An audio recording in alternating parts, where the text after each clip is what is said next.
Hey guys, so I wanted to give an update on my hallway scene.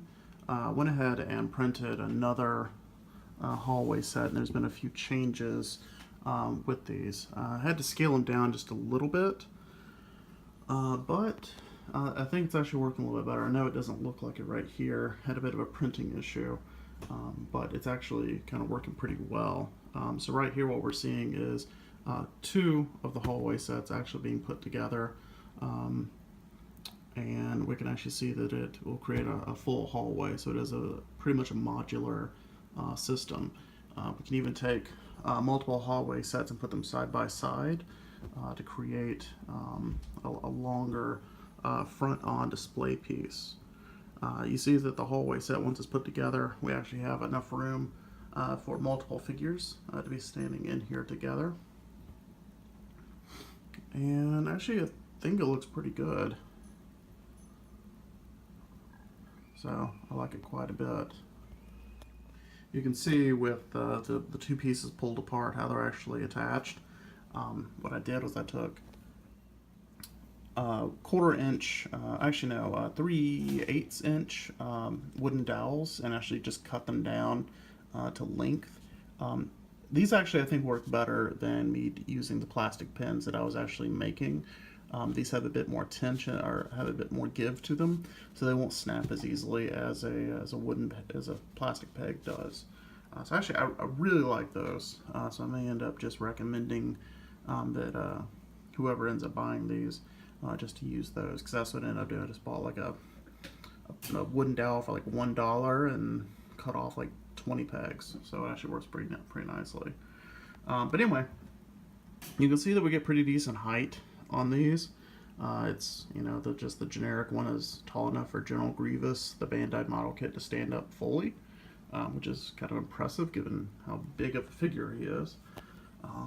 And I think they actually look pretty nice by themselves. If you wanted these to be shorter, if you have like 3 3/4 inch figures, you could, let's say for example, take this piece out and just have the rounded piece attached to the L bracket and then the floor, and you would have something that would be about this tall, which is just perfect, I think, for some 3 3/4 inch figures. I only have an Admiral Akbar 3 3/4 inch figure, so I don't really know where he is right now, but it looks like he would fit in here pretty easily. I mean, that's a 6 inch figure, so yeah, he should be able to fit quite nicely.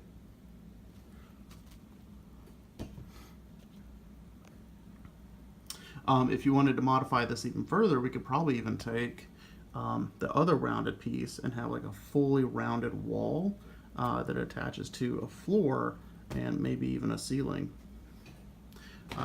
You know, some other things might be, if you want to make it even taller, if you have like a 12-inch figure, you could take a couple extra wall sections and just bracket them up. Even if you don't want a curved section, you could just do flat sections all the way up if you wanted to.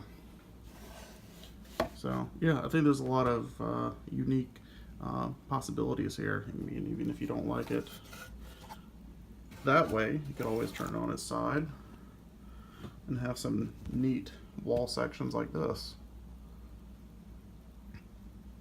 Which, that's kind of neat. I like that. So yeah. So anyway, this is just an update. I'm still not done with this yet. I'm trying to figure some other stuff out. But I'm really kind of enjoying this project just because it's, you know, it's just kind of unique. Just trying to make my own system and see what works best. I might throw in some extra panels, make some other stuff. But yeah, I think set that I would like to sell initially will be probably this with a rounded, and then 2 flats, so like maybe this one and that one, and then an L bracket. So we'll see what that ends up costing. I'm not really sure yet. So anyway, guys, if you have any questions or anything, make sure you contact me at facebook.com/layercreations, and I'll talk to you next time.